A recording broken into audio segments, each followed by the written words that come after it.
Bourbon. Belts. Blockbusters. You are listening to the Triple B Podcast.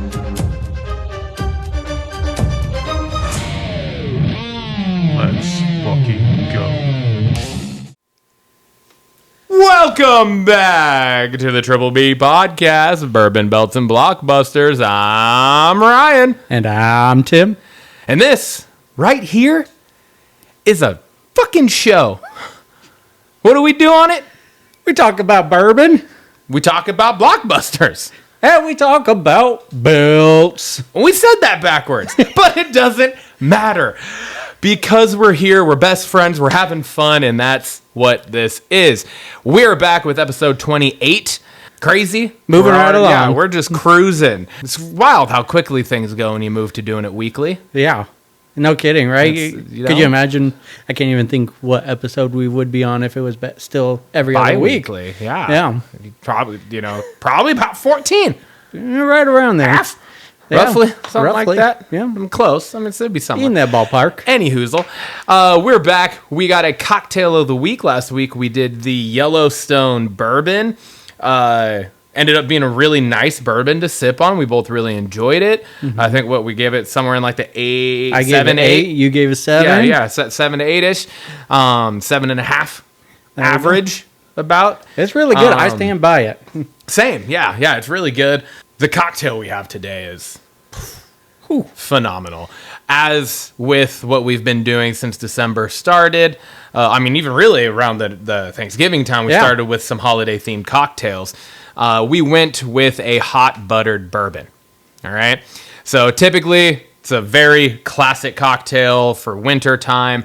It's typically a hot buttered rum. All right? I've always enjoyed a good hot buttered rum. I enjoy them as well. You enjoy them? Yeah. Perfect. But obviously, this is a show about bourbon. Exactly. So, we did a hot buttered bourbon. So, what that consists of, it's 2 ounces of our bourbon. We got one large, nice gargantuan, in our case, scoop, because that's just the way we do things around here, of the hot buttered rum mix. Obviously, the amount is to taste, do however much you want. Hot water, and then we garnished it with whipped cream, cinnamon, and nutmeg.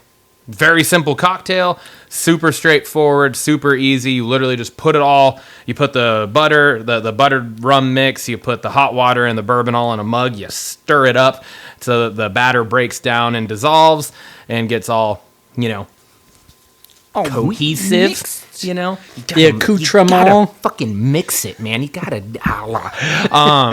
and then you just fucking top it with whipped cream and cinnamon and nutmeg. Yeah. And then you start drinking it. So easy a Tim can make it. Let's get sipping. We've talked already far too much just in the beginning of this. Holly cheer. We got another 4 hours ahead of us.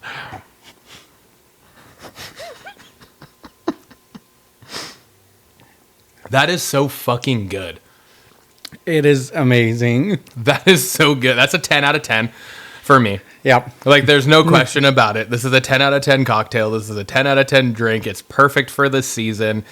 Yep. Now, and the season does matter, because if you were to give me this on a fucking August night, I'd probably be really disappointed because it's so delicious. But why am I drinking that in August? Yeah. Right? Exactly. It's fucking December 14th. Yep. Today. It's cold. It's been really fucking a shitty day, honestly. Rainy, weather here up in Washington rainy. is stormy, dude. There's rain's coming at you sideways. The wind's blowing like a motherfucker. I'm surprised the power's still on. That would be a fucking... Knock on I wood. shouldn't have just said that. Yeah, no shit. Knock on wood. Yeah. I need a smaller knuckle. But yeah, no, it's perfect for the season. And, honestly, it's the same idea with, the mint julep that I think we both gave a 10 out of 10 back in summer. Yeah. If you were to hand me one of those right now, I'm not sure how I'd feel about it. Yeah, that's true. So the time of year for certain cocktails does matter, and it is going to sway your decisions of things. So I think you're right. I think every season we've had a 10 out of 10 cocktail because it really fits the day. Yeah. And this is fucking phenomenal. I'm going back in. Second... Oh, yeah. Drink it down. Down, down, down. Down into my belly. Down, down, down. I just got a little sad setting it down. I'm not going to lie. A part of me was like, keep it coming. Keep it coming. But I got to make you last because I put everything away to make another one already. And now it's just pure laziness. So I got to make it last for the episode. So we're moving on. Timmy, hit us with our socials. You can find us on Instagram, X, YouTube, TikTok at TripBPod, Spotify, Apple, Amazon. We are the Triple B Podcast, Bourbon, Belts, and Blockbusters. Yeah. And you can email us at triplebpod619@gmail.com. You're darn tootin'. All right, so we back with another edition of our Triple B Fact Check. Tim, this one is yours. So I have no idea what is even going to be talked about here, so I'm excited. What did we fuck up last week? I don't feel like we fucked up on a lot of things. I think this is more just clarifications on things. We're getting better at that. I think we're watching ourselves. I think so. Yeah, we're not as loosey goosey with what we're saying anymore. But I definitely got a bunch of things on here. So okay. Well, maybe not then. So some of these came from actually last week's fact check section. So it's a fact check section again. We're fact checking our fact checks now. Yep. Is this entire segment backfiring on us, Tim? I don't think We're fact checking, but then we're causing more confusion within the fact check that we then have to go back and re-fact check. It's been fun. I've been learning a lot about what we talk about. That is true. I enjoy it. All right, so last week we talked about the ICUS title defended in the same night because some Survivor Series it got defended in the same night. Yeah, and we said it's been a minute, and then you said you couldn't really find when the last time was. So I did some digging and just looked through, and it was actually SummerSlam. SummerSlam was just this last SummerSlam. Yeah. Logan Paul versus LA Knight for the IC title or US title, and then Breaker Zane for the IC title. And then I said why could I not find that? I don't know. What the hell? That's so annoying to me now. And then I said WrestleMania. Do we count that as one night? I'm gonna say no. It's not one night. It is a 2-night event. It is one event, but the title was defended on separate nights. One was done and the other. So, New Day heel runs. You thought maybe they hadn't been healed. I said, I think they debuted it as heels, but no, they debuted it as faces, but the crowd wasn't really into them. And then quickly in 2015, they did have a heel run, and it was one of their better runs. But then after that heel run, they've just been faces since. So it was one time. It's funny that that you said that because I actually was reading something today about that segment from Raw. Yeah, just this last Monday, and which I'm sure we're going to talk about here shortly. But somebody commented on it, and a little foreshadowing for you. It was like, "New Day sucks, Chance. What is this, 2015?" So it's funny that just came up too. Yep. Dirty Dom was in the background on SmackDown, just like you said. He was talking to Nick Aldis. I didn't look up who was walking down the hallway, but I was just fact-checking that Dirty Dom was, in fact, at SmackDown. Transfer portal. Have they done anything like this before? And they have never used the term transfer portal. They've done trades. They've done little shakeups, roster shakeups after a draft has been done, but nothing like a transfer portal. And then because transfer portals, if you were relating it to probably the most prominent transfer portal, which is college sports, yes, primarily college football, I feel like is where you hear about it the most often. That's like the individual themselves can enter the transfer portal. Yeah, I actually put that down. I was still unclear of what the transfer portal what the means. parameters around it are. And they really haven't explained it on Raw or SmackDown, but they've just really said it, and they haven't done anything like explaining what it is. Like, I would expect there to be like all right, this is what this is, and this is how it works, and like lay it out for us. And we've seen other superstars on both shows, and they haven't definitively said, these people came through the transfer portal. Yeah, I mean, did you, to kind of they kind go off of Dom being backstage at SmackDown. Mm-hmm. Did you see who was backstage at Raw? Tiffany Stratton was talking to Adam Pearce. Yeah. So, yeah. So, but if it is like the college football, like you were alluding to, is you put your name out there. The college you were attending puts your name in a database, and then other schools can look up who's in there and try to recruit you to there. So maybe that's what it is.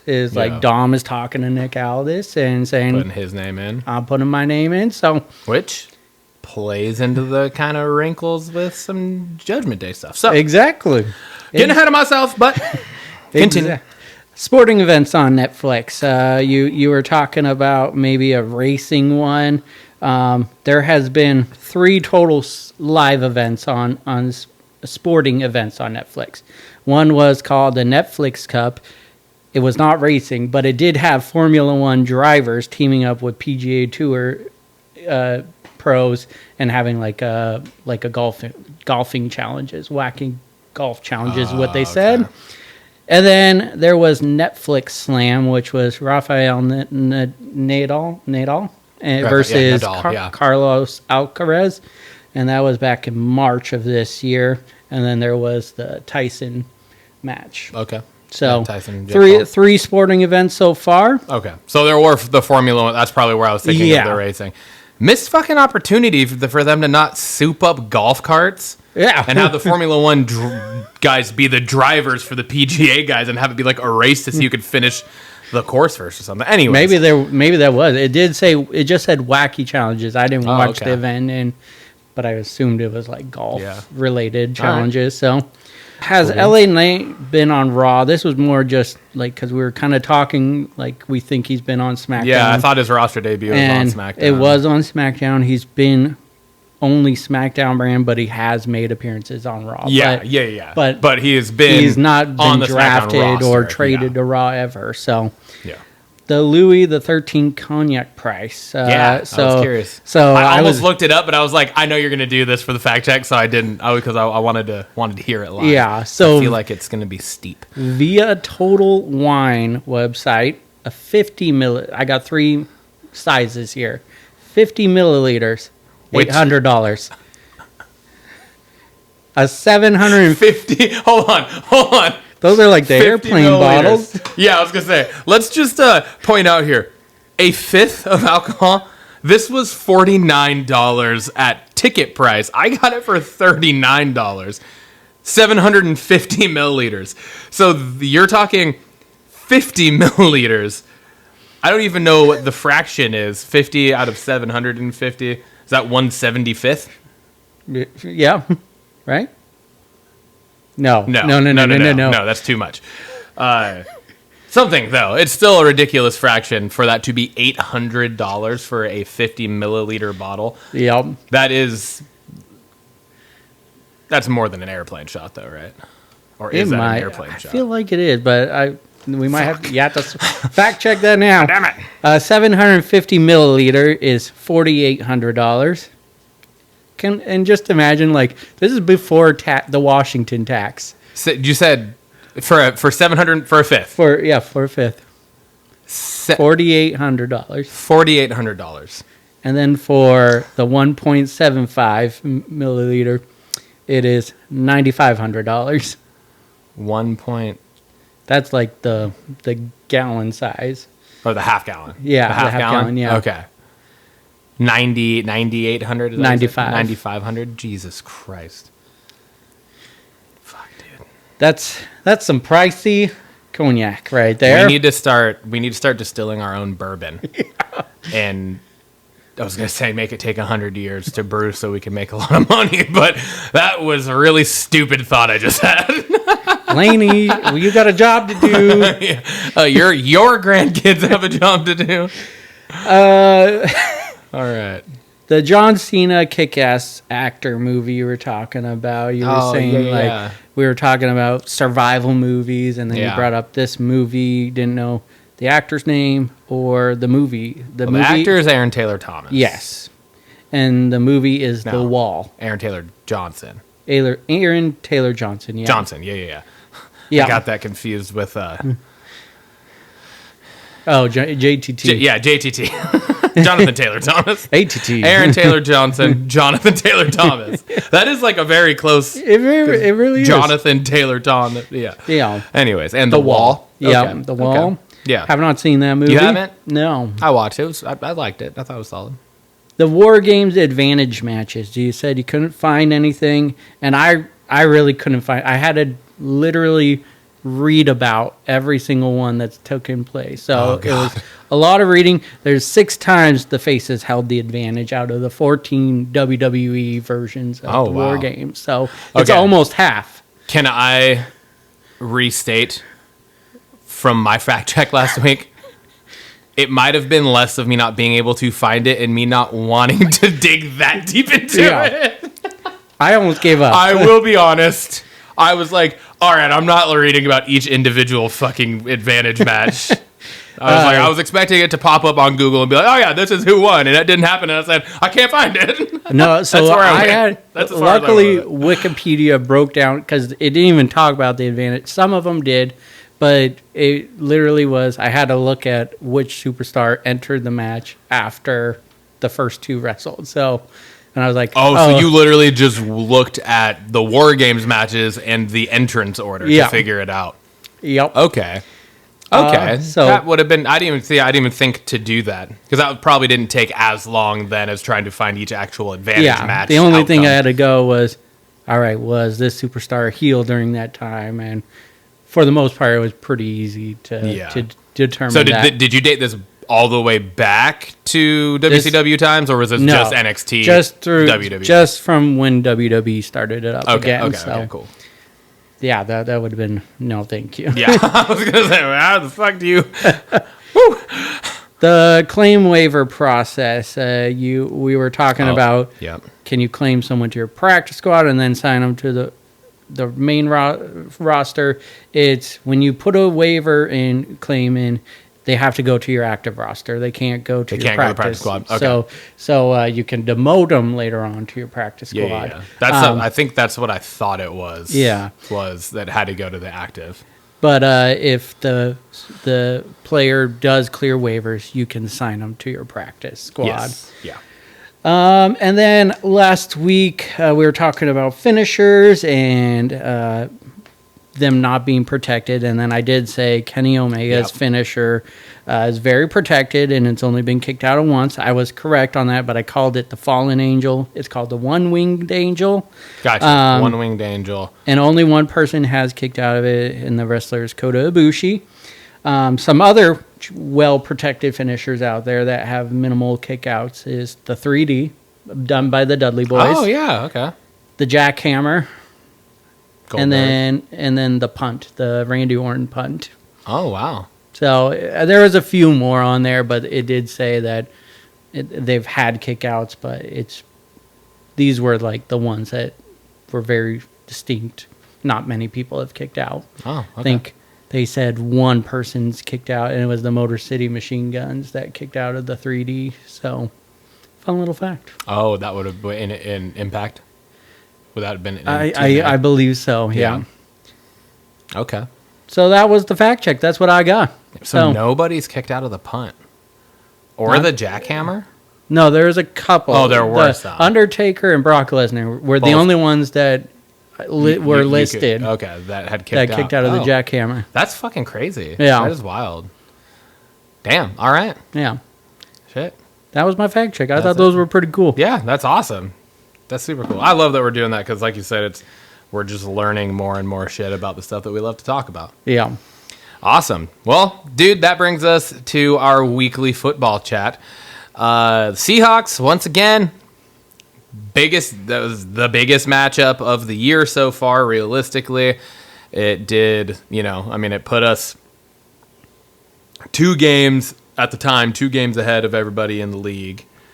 In the division. Yeah. But then the Rams fended off the Bills last week to stay 1 game behind us. What a crazy game that was. Yeah, it was. Yeah, 44-42 was that finish. That You was go crazy. from no defense to their Thursday night game I know, where which it was all defense. all yeah. defense. But anyway, so Seahawks are 8-5. We're in first place in the NFC West currently. We defeated the Cardinals 30-18 in Arizona, which was a huge game. Honestly, I think the absolute biggest takeaway for me for this, and I talked about it multiple times in the first time we played Arizona, talking about this matchup, and then leading into this matchup last week's episode, we had nobody leave that game injured. Yeah, that's true. And that's like legitimately one of the first times we've played in Arizona in a long time where we didn't have somebody injured or somebody wasn't like that wasn't their last game they played with us. Yeah. Was there, or coached with Haunted us or field. something like that. Yes, we've had a lot of things. I mean, like we said, it was like almost the entirety of the Legion of Boom. That was Russ's last game. That was Pete Carroll's last game. Like all of it was because we always, for a long time, we ended with Arizona. Yeah. It's like we've always almost ended with Arizona or the Rams, it seems like in recent history over the last decade or so. Anyways, this game really felt like it was like the first full 3 phases of the game kind of put together. I would agree. Our special teams had been really pretty fucked up for a while. We got rid of D. Williams and Laviska Shenault Jr. after that entire just holy crap moments. We signed, I still can't remember the dude's name because he's so new. Yeah, we signed a new dude from, I think, the Browns leading into this game. The main reason we signed him was because he, in all of the returns that he has had in his career, he has not had a muffed kick. While his very first one he had with us, he tripped himself up and he kind of fell down. And it did look like the ball came out, but he was clearly down by contact and it was punched out after he had already been on the ground and touched, clearly. Other than that, he did a really good job. He secured the ball. He got some yardage. And biggest thing is he didn't fucking give the ball away. Exactly. Our offense played really fucking well in this game, especially in some of the, which we'll get to here in a second, but some of the facets of the offense that I specifically have kind of been shitting on. Yep. I will give slight, but I will give some flowers to some individuals here in a moment.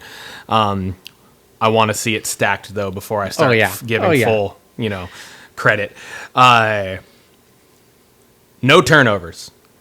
We awesome. went turnover free for. I didn't look up how long it was, so I don't want to throw out a thing. But I mean, don't do it. It's been a while since we have gone turnover free fully as a full team, because it was like against the Jets, the offense didn't turn the ball over, but our special teams did. Yeah. Twice, right? So yeah, it's just no turnovers is a huge thing when you can win the turnover differential, because then our defense had 2 takeaways. So it's like when you win the turnover differential, historically speaking and statistically speaking, you typically win the game. Yeah. Not all the time, not 100%. There have definitely been games and teams that have lost even when they've won the turnover margin. But typically, you're sitting pretty to be able to do that, especially when both those takeaways were on plus side territory for us. Yeah. They were all in Cardinals territory. Yeah, So, exactly. That was huge. Charbonnet, here's one of my mini flowers here. Charbonnet finally fucking went off. And boy, did he. Finally went off. Almost 200 yards finally, of he offense. showed us that he does have that flash. He does have that potential to be able to carry a running game. 134 rushing yards, which like 89 of them were in the first half or something like that. 59 receiving yards for a total of 193 total scrimmage yards. It's the most rushing yards that I think that a Seattle running back has had in almost 2 years or something in a game. So it was pretty solid. It was awesome to see. It was really cool to see. That 51-yard break for the touchdown was a thing of beauty on all sides of it. Like you see our fucking 7th round rookie guard pull and just fucking level the defensive end. Like just fucking rode him to the ground, dude. Mm-hmm. And then you see Abe Lucas, fresh back from fucking like season-ending injury last season or whatever. Yeah. Pull also and pull up in the hole and get a really big block that then sprung Sharp's back. And then you see Charbonnet fucking finally get to show his speed. Yeah. He took because he's off. not known for being a fast running back at all. But he fucking showed that he does have the speed to be able to do it. So it was awesome. And I know you were excited about that because you've been a Sharps fan. I have. It was awesome. And it's not that I haven't been a Sharps fan. I just haven't seen anything from exactly. I haven't seen enough to be able to say like, oh, he needs more touches. When it's like, no, our fucking offensive line needs to block for K9. That's our thing. Because here's my thing. And until Sharps stacks performances, which he's gonna get another shot tomorrow. Yep. Because K9 is doubtful. So he's probably going to get another shot tomorrow to do it, and that'd be awesome. But I would have really loved to see what Ken Walker could have done in that game with the offensive line blocking like that. Yeah. Because I would have been willing to bet K9 puts up 200 yards rushing if our offensive line's blocking like that. Kenneth Walker has been hit in the backfield on over 50% of his rushing attempts. If our offensive line blocks the way they did last week for K9, because K9 is head and shoulders a better running back than Zach Charbonnet is. Yeah. I don't know if like most people would even argue that. He just is. That's why he's been the number one back. And it's because the majority of the yards that Walker is getting when he's on the field is after he's been hit in the backfield. Yeah, true. So it's like he is making all of the yards. He's making everything happen on his own. Part of that might also be on him not being patient enough. Zach Charbonnet showed a lot of patience in this game in Arizona. And so, yeah, I don't know. But like I said, until he stacks it, it was a fucking awesome game. Happy for him. I'm really happy that worked out the way it did for multiple reasons. But now I'm hoping he could do it again tomorrow night against the Packers. Yeah. Offensive line had a great game, like I was just alluding to. They gave up no sacks. I think Geno Smith was only hit twice. Like maybe pressured 5 times, and he only was hit 2 times in the game. Like, it's one of the cleanest games Geno's ever had in a Seahawks, maybe in his career, but in a Seahawks uniform, I think that's pretty close. That's pretty safe to say, I think. It's probably the cleanest game he's played because of the offensive line. Yeah. JSN had another huge game, 82 yards on 5 catches. It's coming pretty close to like he's solidifying himself as the number 1 target for Geno for the Seahawks offense. And a cool thing kind of off track here it's on the same track, but it's just off the actual talk here that we have. I read an article about like media. They're always trying to fucking flub up some fucking drama, right? And it's constantly people are like coming at DK about the idea of like, oh, how's it feel that JSN's passing you up on the depth chart or in targets and in receptions and stuff? And Metcalf this whole time has been like, dude, I'm like a proud older brother. I'm so happy for him right now. Like, one thing I love about Metcalf is he is, and this is me saying this with also knowing about like some of the kind of tantrum things he has thrown on the sidelines. But I was never really against him doing that in those situations because a lot of the times I was like, yeah, he has a fucking point. Throw his ass the ball. Yeah. Right? He is a team guy. He wants to win. Yeah. And if he can draw fucking double or triple team or triple coverage to open up JSN to go fucking put yards up and score to win the game, he is going to do that, and he's going to do it happily. Yeah. And I think that's a huge thing. Like that's a really huge testament to his character on the field. So was that, I didn't read the article, but with like the headline or whatever, I like to block or something, because I think I saw something where he said that was the same article, but it was probably talking about the same interview. Yeah, because he says shit like that. He loves blocking. Yeah, you throw fucking receiver screen. He loves just manhandling fucking corners because he can, and he'll truck somebody. Like he doesn't care. Yeah, and so he's an all around team dude. Yeah. And I think it's very obvious and clear that this culture that Mike McDonald is starting to that he wants to build and the way he wants this team to play took a while. I don't think it necessarily took a while for the culture to necessarily fully start to flourish. I think the culture idea has been there, and I feel like everyone for the most part has understood it. However, I think it took a while for his schemes to start playing out on the defensive side of the ball specifically, and that was what was causing some tension and friction between people. Yeah, because everyone's still learning, right? Yeah. It's still new, so it's like you think you understand it how you're understanding it, and you're doing what you think you're supposed to be doing, and I'm doing the same thing. But when those two things aren't cohesive, we both think we're each other is wrong. Yeah, is that right? Yeah. So until those things start to get ironed out, which over the last few fucking weeks they have been getting ironed out, we haven't, like, they're playing loose, they're playing, having fun. You can see it on all their faces. Like, there's no fucking tension in the locker room. Nobody's fighting on the sideline anymore. Like, yeah, I think it's just an all around, like, that's a culture thing that Mike McDonald's building, and everyone's buying in. Yeah, and you can see it. Yeah. Another flower I'm gonna give here, singular flower, because this is the one definitely. Charbonnet needs to stack shit. Grubb has to stack fucking games now here towards the end of the season. He called a great fucking game. It was one of the best offensively called games that we have seen from a Seahawks OC in a long time. Yeah. Like, I'm going back to fucking Darrell Bevel years, potentially. Like, it's been a long time since we have seen a game called just seemed this consistent, that seemed this just like, this is what we're gonna do, fucking stop us type of play calling, and also creative. It wasn't just your typical shit. Like Charbonnet's first score, that was fucking awesome down on the goal line, especially with our short yardage issues that we've had over the last 2 months. That was fucking great to see. So I was really happy to see that. I'll be the first person to say, like, I've been shitting on Grubb now for the last few weeks, because there have been clear issues that have consistently been happening that just haven't seemed like there's been any, like, changes made or adjustments or anything. It's just like, fuck, man, like, you got to do something. If Grubb can stack games like this through these next 4 weeks and potentially into the playoffs, then I will be eating my words from earlier in the season happily, and I will be riding with him into the offseason. Yeah.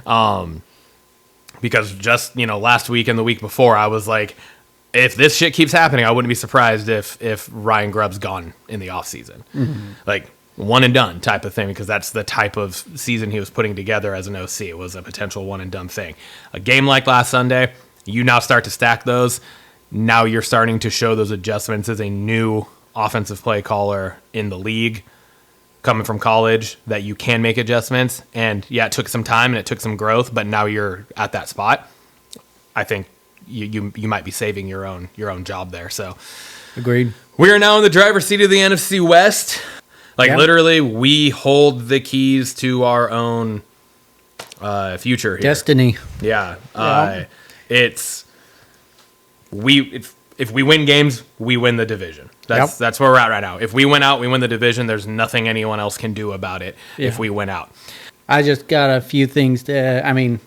You said a lot of what I was thinking, but again, big fan of Charbonnet, and I was texting you, Charby, and it was really good. Well, as I texted you first, I said, "All right, Sharps is having a fucking game. 100%. I'm not an idiot. I'm not blind. I'm gonna give credit where credit's due. He had a fucking beast of a game. So it was awesome. It felt like the offensive game plan was exactly what we wanted to do, and they couldn't stop us at all. They had a few stops, obviously. Yeah. But it just felt like everything we were doing was working. Budda Baker, though, man, is a fucking beast. Dude, Budda Baker's so fucking Did good. you see his kip up that he did? Yeah. Crazy so beast. I've always liked Budda Baker. Yeah. I've always liked Budda. He is coming out of college, like everything. Like he was one that I hoped we were going to draft. Like I've always liked Budda Baker. And then I just gotta again give JSN his flowers. It's just been so much fun to watch him play. It's just game after game. It's just He's about to cross 1,000 yards for the season already. Yeah. So that's been exciting. And then overall, the team feels almost like that feeling in 2012, the year before we went to the Super Bowl. It just feels like the team is having fun. We know they're on the verge of greatness, and we might be on that verge. It's these next few weeks is going to be telling of. Yep, for sure. These next two games, like tomorrow night's game, which we'll talk about here in a second, and the next week's game, those are going to be, because the fact of the matter is we have yet to, we don't have a win. Well, we have one win against a team that has a record above 500 right now. So of our 8 games, it was the first time we played the Cardinals. Yeah. Right? They were 6-5 or whatever. Or maybe 6-4. Yeah, they were 6-4 when we played them. So the next 2 games are going to be a huge tell to be like, all right, can we fucking compete with the 2 of the fucking dogs in the NFC? Yeah. And if we win one of the 2, right there is like, all right, let's fucking roll. Especially if say we do win, say we do drop one of them. I mean, even, God forbid, say we drop both, but they're tight games and we like play them well, and it's just like a field goal that separates us at the end or whatever, you know. That's like, all right. Even if we were to drop both, there's a lot of other shit that could happen in the league that could still put us in position to potentially still win the division, if not still maybe make the playoffs. So we're sitting in a good spot right now. We got the Packers tomorrow night. They're 9-4. I got anxiety about it, like hardcore. Like too. They keep playing the commercials for it. It feels like a big matchup, and it is a big matchup. It just, I'm very nervous. I definitely think we can win it, especially with the way we've been playing. Yeah. But it's the Packers, and I know. These games are always they're fucking just interesting for they're sure. very interesting. There's never not an interesting game with them. So I read an interesting stat that was the home in the that's one. We didn't have like a running tally. In the last 10 matchups between the Packers and the Seahawks, the home team has won. Okay. All 10. Like each of the last 10, the home team has won. Wow. So that obviously doesn't mean anything. Us playing at home has not been the same as it has in years past this year.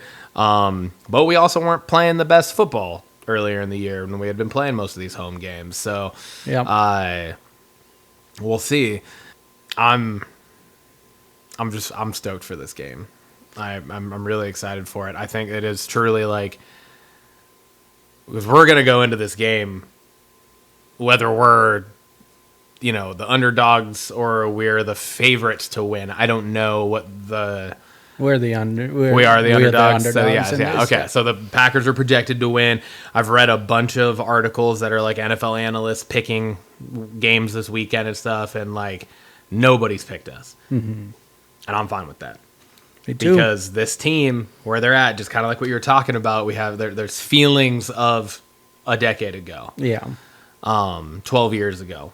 And with how we've been playing, give us that chip. Give us that chip on our shoulder. Let them go out, shock the world, and just be like, oh, hey, by the way, we're fucking here. Because nobody's talking about the fact that Seattle's one of the hottest teams in the league right now. Yeah. Nobody's talking about the fact that Seattle has won 4 straight.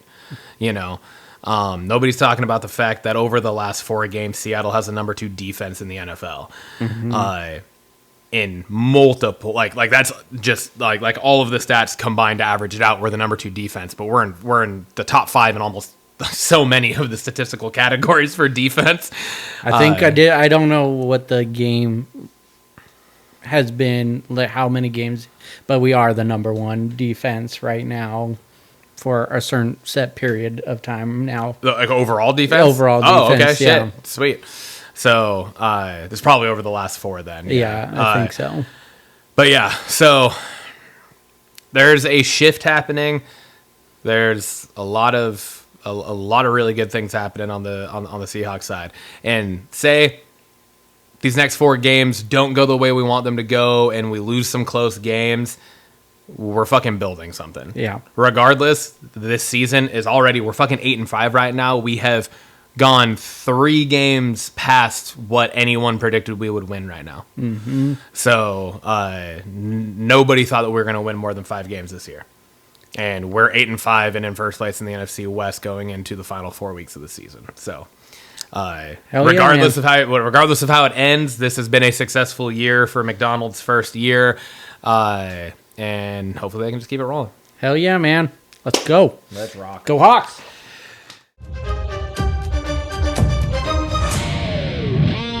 Timmy, That brings us us to belts.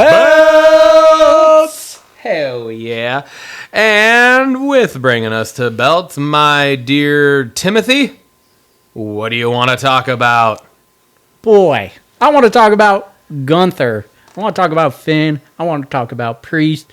What a opening to Raw. That was a explosive. Gunther laying down truths, Finn coming out throwing down truths, and then Priest just throwing down hands. Yeah, it was getting hands thrown.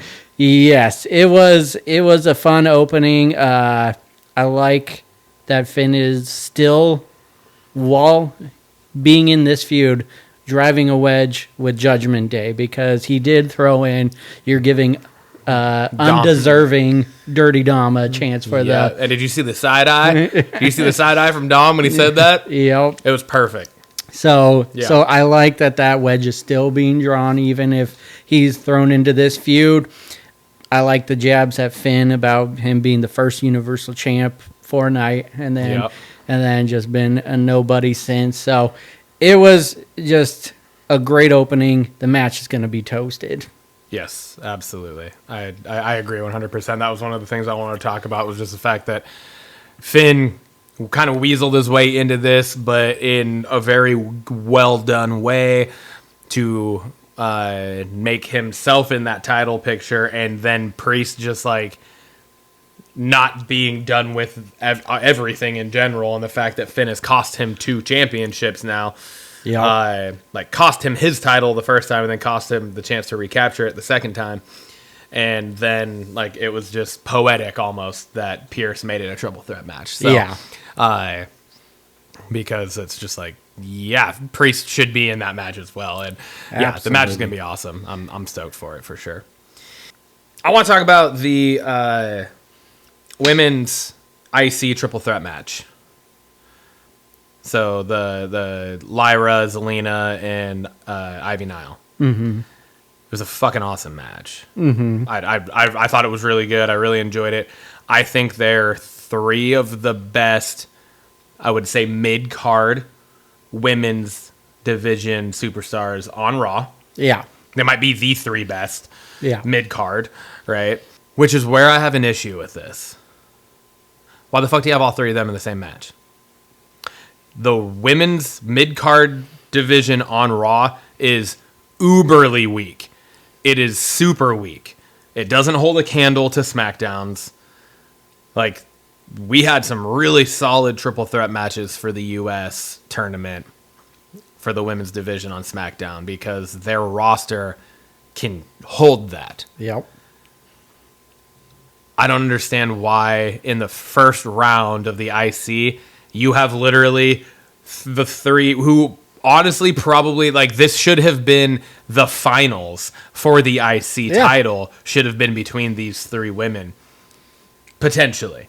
I'd have to completely look at the other, but I mean, I'm looking at I know one of the matches has Kaden, one of the matches has Katana, and I'm like, well, neither of them are gonna fucking, like, nobody wants that.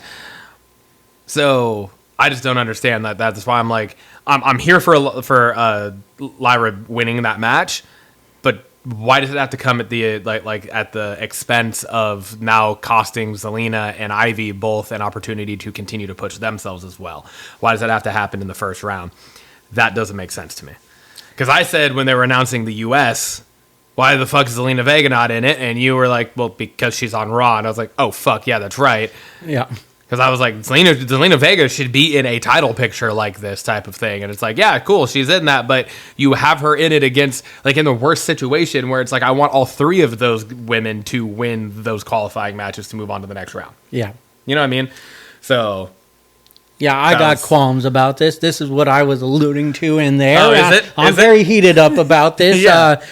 The IC tournament on Raw is a mess, I think. You have Dakota Kai, one of your already people to advance, go into a match with Liv and lose because of interference from PFC. Like, why? Yeah.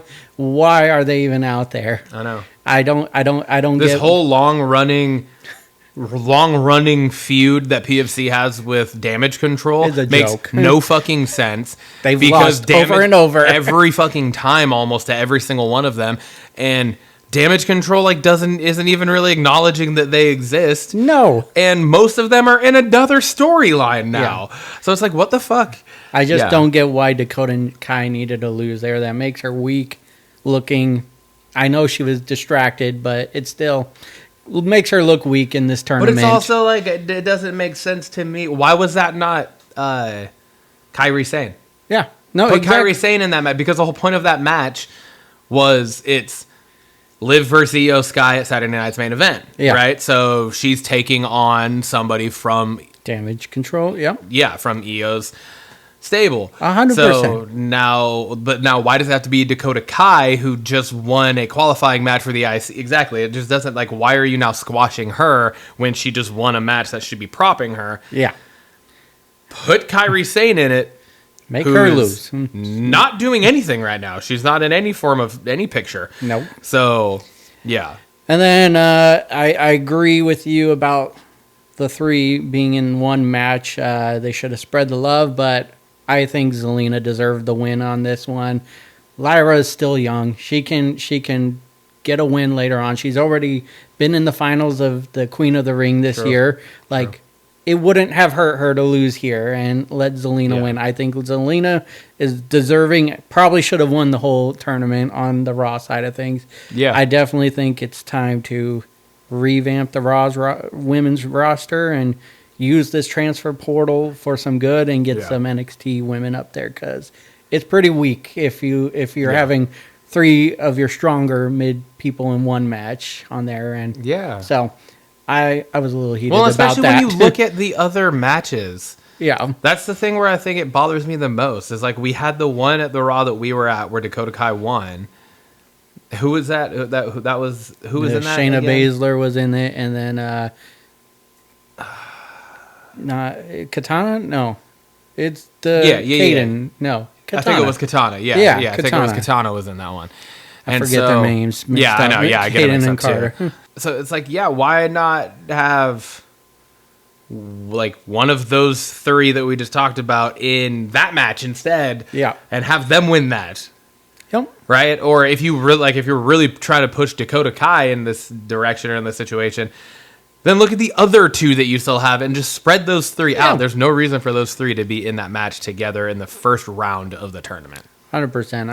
I was peeved at that part of it. It's like, you could have easily had it be like Lyra versus Ivy in the semis on one side, and then like Dakota versus Zelina on the other side, and then you could have brought it to Zelina versus Lyra in the finals, and that would have been a fucking banger of a match. Mm-hmm. Yeah. I guess, Move on. The White Six losing. Do you think it was the right call or wrong call? I'll let you know how I feel. I don't like it. You don't like it? I think it's the right call, just so we can see, because I don't think the feud's over. I want to see how the White Six bounce back and what they'll do now. Yeah. Against them. At first, I didn't like it, but then I just sat on it, thought about it a little longer. I mean, it just sucks, though, because the White Six are just an attraction right now. You don't see them often, and then when you do, they lost. So you're trying to build them up, and they lose. Yeah. But there was a wrinkle in it, as Paul Ellering, was in the mix of this. So who? I just fucking put all the puzzle pieces together as to who that motherfucker is. You didn't know who it was? It took me, I was like, I know the name. And then I read an article, it was like Hall of Famer. And I was like, wait, what? I was like, is that why I know his name? And I started I was like, motherfucker, he was the guy, he was fucking Legion of Doom's fucking, he was LOD's goddamn manager. Yeah. I was like, oh my God, he looks nothing like he did then. So, holy shit. Yeah. Yeah, that's crazy. So. Yeah, no, I mean, at least the loss happened in the way that it happened. I'll put it that way. Like, if it would have just been a clean loss, it would have been like, what the fuck are we doing here? You're like, it's going to end up ruining the entirety of what the Wyatt Six is. Yeah. If you have them take a clean loss there, I think. Yeah. I think that just hurts them so much. That's too. But I still, I don't know. I think my real issue with it is just the whole, I'm kind of just still over Final Testament and Karrion Kross, like just all of it. I'm just like, okay. I'm just annoyed when they're on the screen, to be completely honest. There's not a whole lot of anything good outside of what the Wyatt Six is doing with them. Yeah. If that makes sense. Like when they're just on the screen together, I'm just like, oh my God. Like the whole, like when Nikki Cross attacks Scarlett in the locker room and then he goes in after her and she freaks out. I was just like, this is so fucking dumb. Like I'm so fucking annoyed with this. yeah. Like, so I don't know. I just don't like them. And Gotcha. yeah, I think that's my main issue with having the Wyatt Six lose there. And especially I think having it be Uncle Howdy taking the L too, I think is another part of. Yeah, I wasn't a fan of that. Yeah, like have it be Gacy or You got three other guys that could Rowan, take a loss. right? Like, yeah. You could have them all do it. It doesn't need to be Yeah. Uncle Howdy. So, I agree. Yeah. Sticking on Raw still. Rhea Raquel, the Anything Goes match to end, I thought was a really strong close to Raw. I actually thought it was a really good match, and I'm not a huge Raquel Rodriguez fan, but I thought the match was good. Again, most of that credit probably goes to the fact that Rhea Ripley is one of the best female performers to ever do it. Yeah. But I thought the main reason I put this on here was because I thought the closing segment, like the closing image that you saw in the camera angle of how it was like down low, and they both, Io and Rhea, both reached out and grabbed the title and like both lifted it up together, and then were like sitting there looking down but kind of looking at each other, like heads tilted down towards the belt but eyes at each other. I just thought it was a really cool cinematic type of moment to close the show. But yeah. Yeah. I wasn't. Raquel definitely had some botches in that match. Absolutely, that's to be expected. With So Rhea definitely Rodriguez. carried her. Well, that's what. But I think that match allows some botches to have. It's a lot going on during the match, right? Absolutely. So yeah. No, I thought a lot more elements than just a straight singles match. Yeah, exactly. But definitely caught that at the end as well, which was a really cool face off holding the title. I'm going to stay on Raw as well. CM Punk, Seth feud. I was excited for it when Punk first started to come back. I thought that's what was going to be the big thing, and I think it was planned until CM Punk's injury. But this night really, I think, did some good building. It feels like it's that next big feud for CM Punk, like the Drew McIntyre one. I didn't like that it was a cool line, but I don't like that CM Punk's called Seth a second stringer, because Seth really has carried the WWE through a lot of dark times, and he's an amazing talent. Like CM Punk is good, but he's no Seth Rollins either. So Seth is, and I think we've said this before on the show. Seth is legitimately like the current age Shawn Michaels. Oh yeah, in the ring, he is so good. Yeah. Yeah. I like what they're doing with a lot of these feuds now, and we talked about it with KO, Cody, where both sides are right. Like, both sides feel like they're right. CM Punk has beef, and I see where he's coming from. I see where Seth is coming from. I think of this night, I think Seth won the night of promos. CM Punk said it himself. Without him, WWE wheel was gonna move on in his pipe bomb promo. He was like, "I'm just a spoke on the wheel, and I know when I'm gone, this place is gonna keep going." But I like how Seth was like, "You were disparaging this company. You were trying to ruin this company while you were gone, and whatnot." So I give Seth the edge of the night. I like where it's going. It's gonna be a good feud for sure. Yeah, for sure. I'm not now that Punk McIntyre's over. I'm good with this now continuing to blossom into something that will no doubt end up being really fucking cool. So I just didn't want Seth involved in all these other random. I didn't want, because Seth's too good to just be thrown into something. Yeah, like he needs his own fucking things to push forward because he's good enough to be able to do that, and this feels like that's what this is turning into now. So yeah, man. Yeah, I'm gonna jump to SmackDown. Okay. I think Naomi attacked Jade. You think Naomi did? I think Bianca did.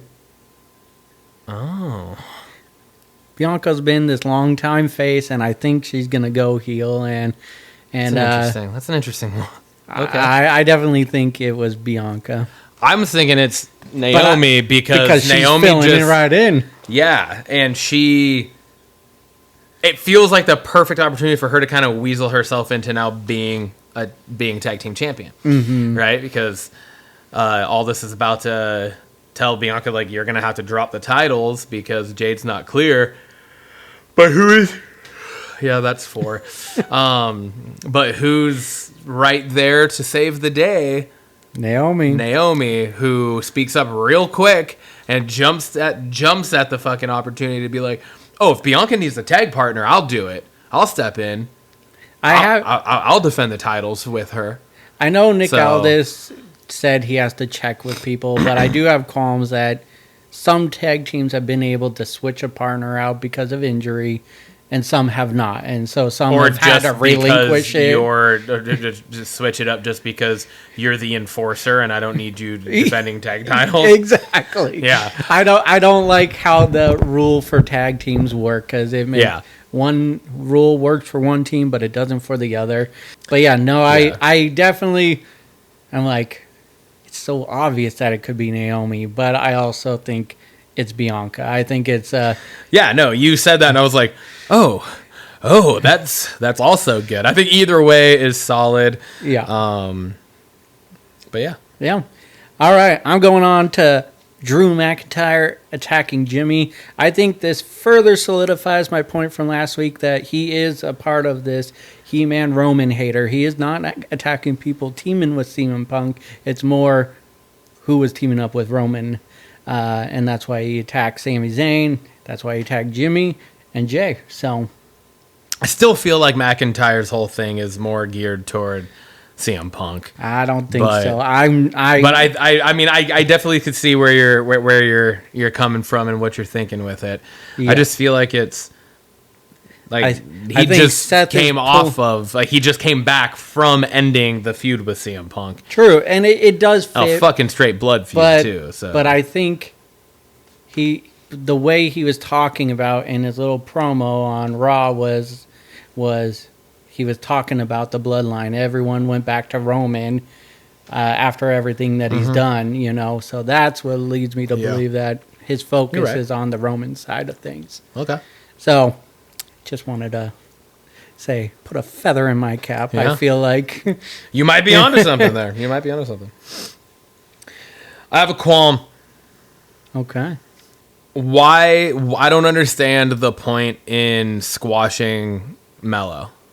Oh, yeah. I did not like that. I don't understand that. It makes no sense. Why do you have Carmelo Hayes after the fucking run that he had been on with Andrade, with LA Knight, and those kind of pushes he was getting with the US, and the fucking clinics that they were putting on in the ring altogether, and the TV time that he was getting and everything, and now all of a sudden he's relegated to getting squashed by Braun Strowman. Yeah. Who is... I'm sorry, when he's used right, I love Braun Strowman, but he's been useless almost entirely since he's returned to the WWE. He has not done anything. He's been in no legitimate storyline outside of Meat Fest. Yeah. With Bronson Reed. And that's like legitimately the only legit thing he's done. Other than that, we've seen a ton of him chasing smaller wrestlers around arenas. Yeah. So it's like, what the fuck's the... Like, why are you having Braun Strowman just show up on SmackDown randomly all of a sudden to just literally squash Carmelo Hayes? Yeah. You just killed any and all momentum that Carmelo Hayes has built for himself. Yeah. He is now no longer looked at as a legitimate, like a realistic contender for anything now. Yeah, I agree. You have a show that has Apollo Crews coming out towards the main event. Squash him. Yeah. He's not literally doing nothing. Exactly. He could get squashed. So, it doesn't make any sense to me. It pisses me off. I think I was reading a lot of comments just, well, there goes Carmelo's push. What would have been really fucking dope would have been if the Bloodline, if there would have ended up being, again, this triple feud between Melo, LA Knight, and Andrade happening last week. And the Bloodline attacked all three of them. Yeah. And then you see those three who have been in this like bitter feud for this last couple months now team up to work together against the Bloodline. That would have been fucking good TV. That would have been awesome. Yeah. But no, we get fucking Apollo Crews because he got kicked in the face walking through security. Yep. Like, you should have been kicked in the face the second you tried to board the plane to come to the show. Like, what the fuck are you even doing here? So, yeah, I was actually, like, mad. Yeah. I was just like, what the fuck is the point of this? Yeah. My last of the 5 is Roman Solo Challenge. That promo was pretty awesome. I like the different kind of vignette promos going on that they're doing, and the Roman one definitely was awesome. And it looks like that's set for the Netflix debut on Raw. So it's just interesting. I know. We kind of talked about this earlier. But it's just interesting that, like you said, that's probably going to be the main event unless some other big matches get announced. 2 of the biggest SmackDown superstars are going to probably main event the Raw debut on Netflix. Yeah. This is kind of interesting, but...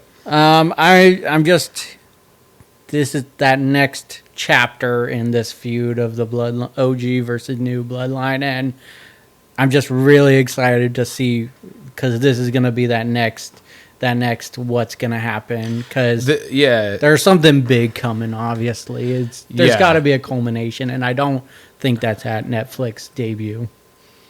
Yeah, no, I know. I don't think that's the culmination at all. I think this is just going to be like the next step to, or like, maybe not step, but more of like the next launching point for something. Yeah, or like the next stone to fall. Yeah, right. In whatever we're going to get, that will be the culmination and conclusion of this. But I think this has to happen, because if this didn't happen, then, because how many times now since Roman returned have we seen the situations where, like, we get these battles or we get these brawls or whatever, and the Ulafala is laying on the ground and Roman doesn't grab it? Yeah.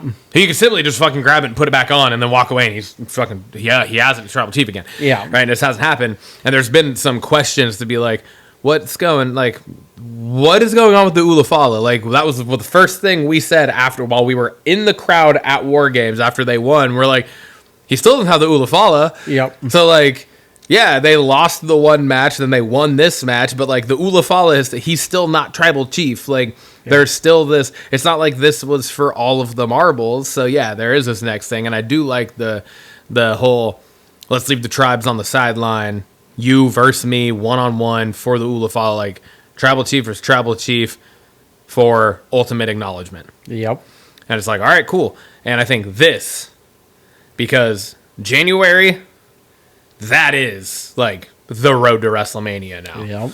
Right? I know the Royal Rumble's technically, like, the start of the road to WrestleMania, but once you get to January, you can start to build storylines towards it. Yeah, we're in the coasting phase right now of the year. And so I think this could potentially be where we might see a puppet master come to fruition. For the love of God, just happen, all right. I mean, if you think for a goddamn second that The Rock's not going to be at the Raw debut on Netflix, he's got to be. He's got to be. come the fuck on. I don't know. We've been saying it over and over. He's gonna fucking be there. If he's not there for that, I will be fucking utterly shocked. Me too. So, and what a better opportunity for him to make his presence felt than tribal combat. Yep. For the Ulafala. So, I agree. Yeah. All right, man. All right, dude. Banger of the week. I didn't even write one down yet. I'm gonna make this. I'm not make it up on the spot, but I'm just gonna say mine on the spot. Right. So I'm gonna let you go first, though. All right, mine is New Day generating so much heat, especially. And I texted you because you were like, "Man, this crowd is very quiet this whole night." And I was like, "Just you wait." They didn't have. I mean, they were trying to say stuff, but the crowd was not having any of it. It's just the little things they did at our Raw. Generating that much heat and not even getting to say a word and then just walking out. It was just awesome to see. It was cool. Really cool to see. Yeah, it was cool. Especially because like I had texted you when I was watching Raw and I was like, this crowd is fucking terrible. And they were really bad for almost the entirety of Raw outside of that segment. Yeah. Even in the other parts after that, they were not very loud. It was just like a type of sound. It was just like, what is going on? Like everything was so quiet. Yeah. But yeah, they were fucking outrageous for that. So yeah. It was crazy. I'm gonna stick on Raw, I think, for mine, and we actually talked about this a little bit earlier as well. But I'm going with Dakota Kai taking Oblivion.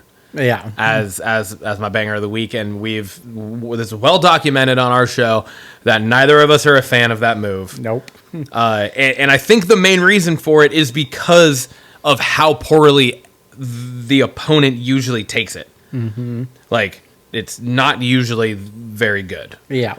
I don't know why it is so hard for other people to take the move, because the move can actually the move is set up nicely very often too. Like Liv can jump into it kind of out of nowhere at certain points, right? Mm-hmm. Like the one she hit on Rhea as Rhea was getting out of the ring. Yeah. I loved that one. Rhea was half in the ring and then took it fucking beautifully.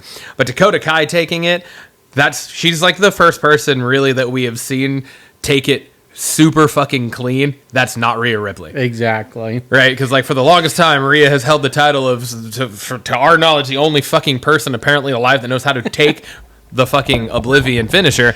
And Dakota Kai just fucking stepped up her game and said, let me show you. Rhea's not the only one. So I liked it, especially for it being somebody like Dakota Kai, who is, I would argue, it's probably kind of an overlooked talent. Yeah. She has been probably the lesser paid attention to Damage Control member for most of their run. So it was cool. It was cool. I still think she needs a new finisher. Not enough people can take it. So I agree. So 100%. I do agree with that. But no, I like it. I still think that I still don't know what the fuck it's called. Because we've only seen her hit it twice, and it was both times it was on fucking Nia Jax of all people to hit that little fucking twisty roll, almost like a sunset flip, but thing, little flippy. I think it's because there's two other. Zelina uses the move, and then same move. Yeah. And, okay. And then Roxanne Perez on NXT uses that move. So when I saw Liv do it the first time, I was like, I've never seen that one before. So shit. So yeah. All right. Yeah. Well, that's that. All right. Timmy, Belts question of the week. I posed this. I just wanted to kind of throw out. We haven't talked really about top rope maneuvers, or really, for the most part, anything top rope-ish. Yeah. In our run on this so far. So I want to throw it out. I want you to rank your top 5 top rope maneuvers. Yeah. Doesn't necessarily have to be a finisher. Mm-hmm. Just be a top rope maneuver. Yeah. And we'll list them from 5 to 1. Back and forth, we always do. All right, so number 5 for me is the Lita Karana. The Lita Hurricanrana, yeah. the jumping off the top rope into Hurricanrana. I love that move. She always did that so fucking well, too. It was always Did so it to the clean. men, did it to the women. Yeah, It didn't matter. didn't matter. Sometimes she'd try it and she'd get caught and get put through a fucking table. Yes, she did. God damn. Lita was a badass. Awesome move for sure. All right. My number 5, and I think it's more for nostalgia's sake than the actual move itself, but I'm going with the ooh yeah, big elbow off the top turnbuckle. Just because it was one of those moves like Jake the Snake's DDT or Hulk Hogan's leg drop that it was like not a devastating maneuver by any means, but god damn it if it didn't feel powerful when he was hitting that shit. You know what I mean? Like, for real. It was like, it's not a crazy move. It's a very basic move. It's definitely not a finishing move by any means. It's just a fucking elbow off the top rope. But it put motherfuckers away. Yeah. And just Macho Man up on the top rope, just doing his whole thing. And Yeah. jumps and fucking leaps too. I think that was the beautiful part about it, was how high he would get to hit just an elbow drop. Was, I don't know, it was just a thing of beauty. It was gorgeous. So Yeah. I've always had a place in my heart for that move. I like it. Number 4 for me, the 5-star frog splash. I love how high he gets. He's like going chest first, into the guy and giving it all. It's devastating. Love the move. And I just love how most times it wasn't just a straight on, like he had to turn midair and then hit the move. Yeah. So love that move. Absolutely. Number 4 for me, I went with the walk the plank. Okay. At that point when Paul Burchill. I've every time we've talked about him, I've thought Paul London. Almost every time that's the name thing. I'm not. No, it's not him. It's not him. Every time, and like at that point when Paul Burchill was hitting that, I don't feel like we really saw that move a lot. No, not before that or during that time. We're like, now we see that same move because it's the Spanish fly, right? Yeah. We see it far more often now, but even with it being far more often, it's still like it looks like it's a badass move, and it looks like a devastating maneuver when it is hit. Yeah. But so for Paul Burchill, and he was dressed like the fucking pirate and was walk the plank up on the top rope, and he'd hit the fucking. It was just a thing of beauty. It was. It really was. I love that move. All right, number 3 for me is Kane's flying clothesline. No shit. Huge, all right. huge guy doing a flying clothesline, and he just flew through the air and hit it. Like it was awesome, man. It looked devastating. So I love his flying clothesline. Yeah. All right. My number 3, and this might surprise you, the Swanton Bomb. Yeah, it does surprise that me. It's at 3 and not higher. Is that what you're surprised about? Yeah, that's what I kind of figured it would. But yeah, like I mean, it's definitely top 3. I think Jeff's, and it's not just a senton, not just a suicide dive or whatever you want to call it, but like Jeff Hardy's Swanton Bomb was a thing of beauty that not a single person before or since has replicated. Mm-hmm. He can't even replicate. He can't even fucking. And Matt calls it the crouton now because he lands with his full weight on top of the person. Poor guys. Which I feel like to a point is like almost worse for Jeff. But anyways, but still, like Jeff Hardy's back when Swanton Bomb was a fucking thing of beauty. Yeah. All right, number 2 for me is just. You already talked about it, but I love the elbow drop, and I was thinking more Test's elbow drop. Okay. He's a big guy too, jumping across the ring doing it, and I think it is devastating. I mean, if we can have the people's elbow finish matches, I think a top rope elbow drop is way more devastating. So I agree with you. Let me rephrase. I don't think an elbow drop in general is a super devastating seeming maneuver. But to your point, yes, I love Macho Man's. I like everyone that kind of mimics what he does nowadays. LA Knights. Yeah, LA Knights. The fucking double jump to hit it. I love that. But I don't not like them. I want to just point that out. I don't not like them. No, I get it. You put it on your top 5. Yeah. So, but I have mine really high up. Every creative wrestler, I had the elbow drop on because I love that move. All right. Number 2 for me, I'm going with the 5-star frog splash here. All right. Is number 2, and it's for most of the same reasons you said. It's just higher up on my list. I fucking loved RVD's frog splash. And I think it was the episode we had Nathan on. I had talked about Montez Ford's frog splash that I was like, it might actually be cleaner. He gets way higher than He's RVD. So high in the air. But RVD's landing of it, and you alluded to that as well, I think is where he takes the cake. Yeah. Fuck me, man. Yeah, that's like 6 now. He would do the frog splash where he would jump, he'd be out, he'd be in, and he would fully stretch back out.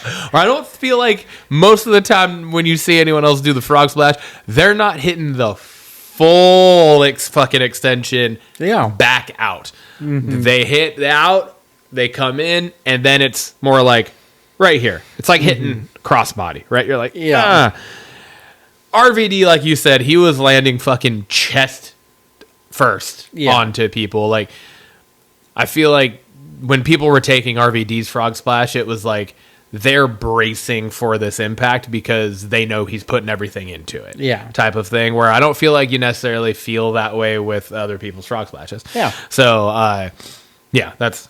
No, I fully agree. And again, nostalgic, man. Yeah. I mean, I have the shirt. I wore it to fucking Survivor Series. Yeah. RVD.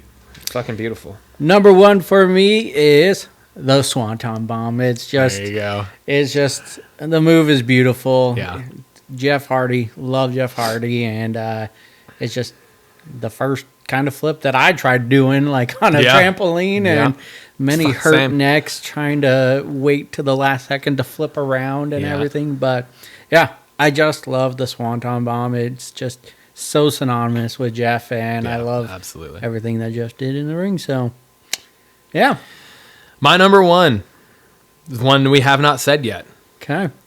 It's the Shooting Star Press.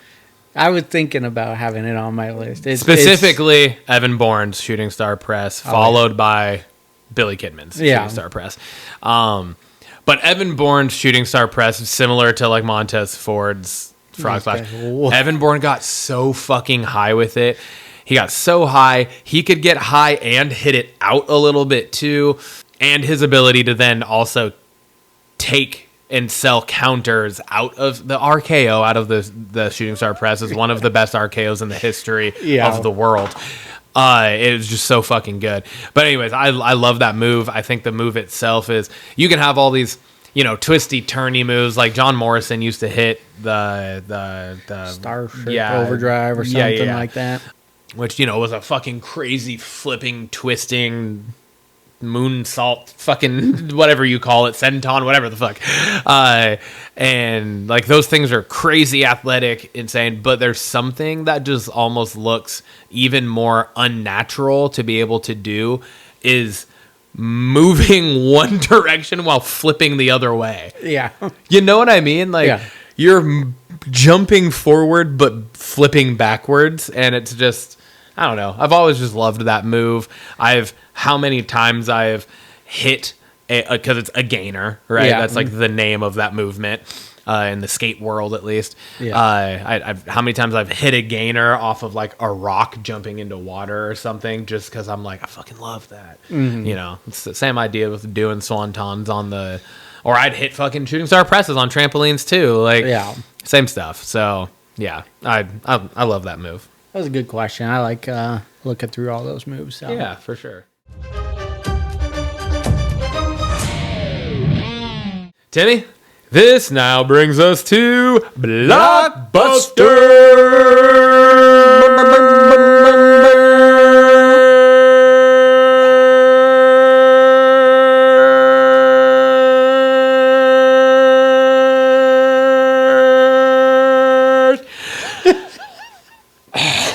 I don't know. I started and I was like, I feel like I just have to hold it now. I don't feel like I can't. Mama ain't raised no bitch, you know. I'm gonna, if I go till I pass out, I go till I pass out. All right, we kind of got a jam-packed Blockbusters section here. We got quite a few new things to talk about. Yeah, man. I loaded us up. Yeah, you did. I put everything on. I think you Yes, didn't. You didn't. no. Add, you didn't add anything. I didn't want to. By the time you looked at it, I had this bitch full. So I'm gonna just fucking rock this and go through it. So very first one on here, which honest to God I think is my most excited one for me that's on the whole list. This movie's called The Gorge. The trailer. The trailers. God awesome. damn. And I feel like it is intertwining quite a few of the things that we've talked about that we love so much. Mm-hmm. And so I'm going to try to get through this without yawning. Synopsis. 2 highly trained operatives are appointed to post in guard towers on opposite sides of a vast and highly classified gorge, protecting the world from an undisclosed mysterious evil that lurks within. They bond from a distance while trying to stay vigilant in defending against an unseen enemy. When the cataclysmic threat to humanity is revealed to them, they must work together in a test of both their physical and mental strength to keep the secret in the gorge before it is too late. This movie stars Anya Taylor-Joy, Miles Teller, and Sigourney Weaver. It's directed by Scott Derrickson, and it will be released on February 14th, 2025, Valentine's Day. So it looks like we're going on a bro date. Sorry, ladies. Haley and Lindsay, you guys can hang out, knit scarves or something. We don't care. We're going to a movie. Luckily, neither of them listen to our podcast, so I'm not going to get in trouble for saying that. Any hoozle. Dude, this movie looks so fucking sick. I love the entire concept of this. The trailer, the synopsis leaves it out. But the trailer, they are told what they are guarding. Yeah. And it is the gate to hell. Mm-hmm. Like, that is what this gorge is. The gorge is the gate to hell. And that's not a spoiler. It's in the trailer. You can watch the trailer. So don't at me. I don't think anyone would. But anyways, the entire concept, again, it's 2 highly trained operatives. So it's not CIA, but we're in that realm. They're tactical. They're tactical. Like we're still fighting. We're still in that same realm of things. Yeah. But then whatever the fuck you see for a brief glimpse come up over the edge. This is some sort of monster movie that we're in. We like well those. Documented. We love those.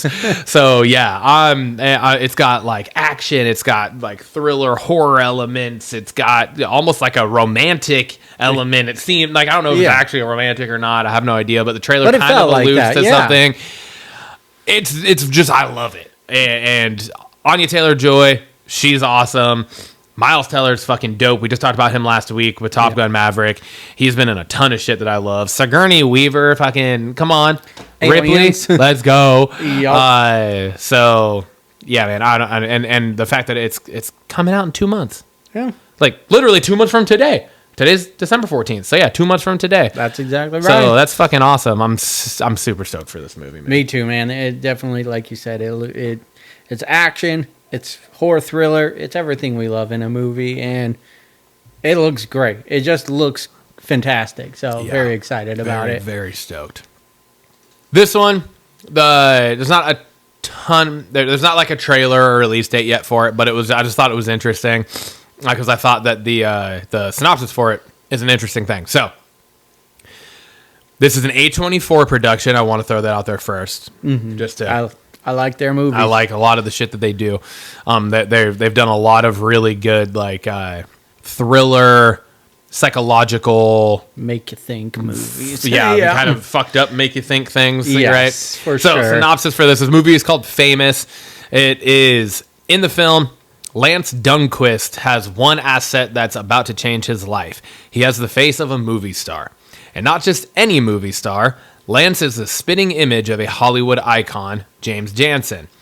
Lance is about to travel to Los Angeles to make his dream come true. Lance is going to be famous no matter what it takes. So, this movie stars Zac Efron in a dual lead. Oh, So he plays Okay. Lance Dunquist and James Jansen. makes sense. Also, which is actually what brought me to this, was the article that I read that Bill Pullman was cast in this. I really like Bill Pullman. Yep, same. And also Phoebe Dynevor. Dynevor. I'm not sure how to pronounce the last name. But yeah. Like I said, it's an A24 production. It will be directed by Jody Hill, who did Observe and Report and The Foot Fist Way. And it's directed by him, who is adapting it from a best-selling novel from Blake Crouch. And again, it has no release date yet, but I just, like I said, I want to put this on there just because I thought that the synopsis itself is kind of interesting and unique to my like current thought process right now. I can't recall anything that I've seen that's necessarily like similar to this. But yeah, it sounds like somebody who looks like a movie star, maybe going to LA to maybe try to overtake this dude's life in some way. Yeah, that's kind of what it sounds like.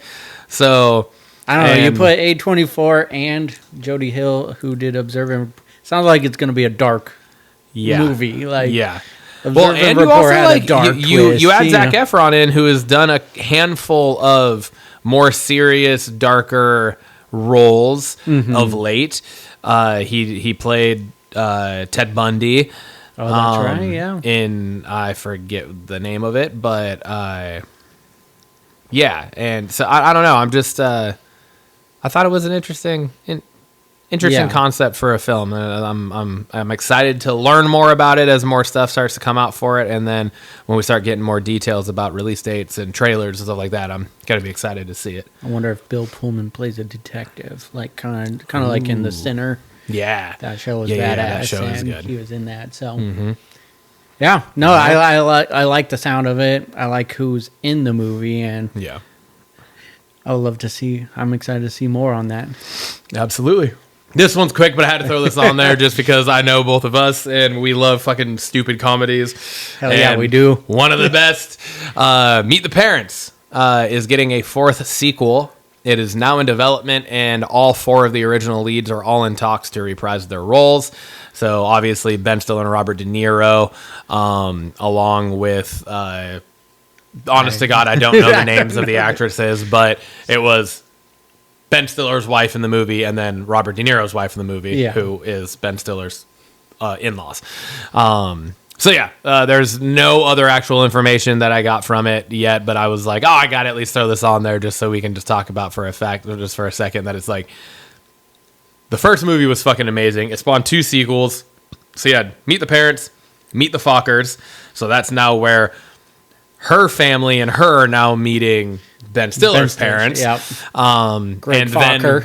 Yep. And then we had Little Fockers, where now it's about them having kids, right? So no title yet.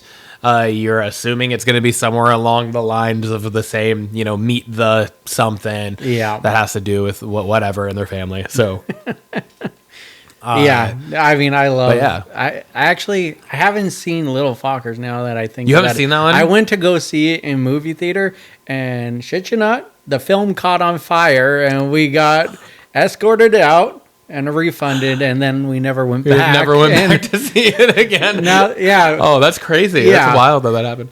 But yeah, so I loved all 3 of the originals. You, I'm assuming, clearly loved the first 2. Oh, the first 2 were great. Yeah, fucking the volleyball, the water. It's water volleyball is what they're playing, right? That scene is fucking. I did also read that Owen Wilson's character is also in talks to return. Oh, as really? well. Oh, nice. So, because I know he was in the first two. I'll have to fact check it. I think he was in all three. Oh, okay. I think he was in Little Fockers too, even if it was just for a brief cameo, but I think he was in all of them. So, yeah. Here we are, we just talked about Ben Stiller a couple weeks ago, and just he's kind of making a little his bit of rounds back come back. A little bit of a. I mean, he didn't retire or comeback. anything, but it just seems like Kim Kardashian. didn't hear. I'm pretty sure she got caught. This is kind of our next one is kind of a coming a little full circle almost, or not full circle, but I guess like close. Yeah, kind of. Yeah, it's a continuance of something that we have been following over the course of since we've been doing the podcast. The Pooniverse. And that is the Pooniverse, the Twisted Childhood universe that had Pooh, Blood and Honey. Pooh, Blood and Honey Part 2. We talked about, was it the Bambi and Pinocchio? I think we talked about. Well, we've mentioned it. I don't think we had info on it, but we talked about Pinocchio and Strong, and now the next one is Peter Pan's Neverland Nightmare. The synopsis: the newest entry into the Pooniverse follows Wendy Darling as she strikes out in an attempt to rescue her brother Michael from the clutches of the evil Peter Pan, who intends to send him to Neverland. Along the way, she meets a twisted Tinkerbell who is hooked on what she thinks is fairy dust. The cast has Megan Placido as Wendy, Martin Portlock as Peter Pan, and Kit Green as Tinkerbell. It's directed and written by Scott Chambers, and it will be in theaters only from January 13th to January 15th, 2025. So it's doing a very limited theatrical release. And then my assumption is that it would end up on streaming at some point after that. But what did you think of the trailer for this? The trailer, fuck, man. It is creepy as fuck. Creepy as hell. The like Peter Pan guy kind of makes me think of Longlegs a little bit. Oh, a little bit. Okay, so that's great. It is a perfect combination of Longlegs and Pennywise. Yeah. Oh yeah. Yeah. The wherever he was under talking to Michael, I was like, that is literally like I think they're like pulling that directly from Pennywise in the gutter talking to Georgie. Hey, you Georgie, we all fly, or if we all float down here. But yeah, and that was the first thing I saw. That I was like, "What the fuck?" I gotta say, of all, like, this looks like probably the best of the movies that I've seen trailers for. I feel like that probably makes sense, right? Like as they're continuing this and it's like gaining traction, they're probably getting more budget to be able to work with and make the things better. So I feel like we could probably expect that to continue to increase and grow. But yeah, 100%. I think this is like definitely looks like a better production than what the two Pooh, Blood and Honeys would be, or were. And so I mean, this is the next one to come out, because even Pinocchio and Strong, I don't think it comes out later, because all we had from that was like a video of just the animatronic Pinocchio. We didn't have like a trailer or anything for it yet. So yeah, it's they're fucking and they're slinging these fucking movies into production and getting them out too. So I mean, like, all of these now will have come out over the last 2 or 3 years. Yeah, man. So moving on next. This movie looks fucking great. This is called You're Cordially Invited. The synopsis is: when 2 weddings are accidentally booked on the same day at the same venue, each bridal party is challenged with preserving their family's special moment while making the most of the unanticipated tight quarters. In a hilarious battle of determination and grit, the father of the bride and sister of the other bride chaotically go head-to-head as they stop at nothing to uphold an unforgettable celebration for their loved ones. The cast is Will Ferrell, Reese Witherspoon, Jimmy Tatro, and Geraldine Viswanathan. I think that was pretty good. I think it was a good swing. It's directed by Nicholas Stroller, and the release date will be January 30th. 2025. So coming up also this next month. Will Ferrell plays the father of one of the brides. Reese Witherspoon is the sister of the other bride, who they're the two that are kind of going head to head in it. And the trailer looks fucking hilarious. It looks so phenomenal. funny. This is another one where, like, I showed it to Lindsay and she was super bummed that it's not going to be in theaters. It's on Amazon Prime, correct? It's an Amazon Prime release. Because there's been a handful of movies that we've talked about on here. Dear Santa was one of them. Yeah. And then this one, and there was one or two others that, like, we've talked about on the Nutcrackers. show. Yeah, because I think that's a Hulu, if I remember. Yeah, it was on Hulu. That's the Ben Stiller one, right? Yeah, I think that's the Hulu. So there's been a handful of ones that we've talked about in here where, like, Lindsay's like, oh, well, we'll have to go see that when it comes out. And I'm like, well, we don't have to go very far. They're all coming to streaming. And she's like, God damn it, I want to go on like a date night to the theater. I'm like, I know, but all these fucking dope movies are just coming straight to streaming, which is, you know, nice for, I guess, ease. Yeah. But we love the fucking experience of going to the theaters. I want to, let's get back to that. Let's put these fucking funny movies back in theaters. Yeah, I feel like the comedies are not going to theaters as much. So Meet the Parents 4 better go to the theaters. Hopefully. I'm hoping we can start to get that shit back into theaters and start to get back into comedies. Being a big part of it. Yeah. Next thing we're talking about is kind of just a re-up of something that we just talked about recently, not too long ago, and that's 28 Years Later, which is the third installment of the 28 Days franchise. Had 28 Days Later, 28 Weeks Later, now we're getting 28 Years Later, which is the... And the prequel, 28 Days with Sandra Bullock. Oh, no. Totally different. Totally different.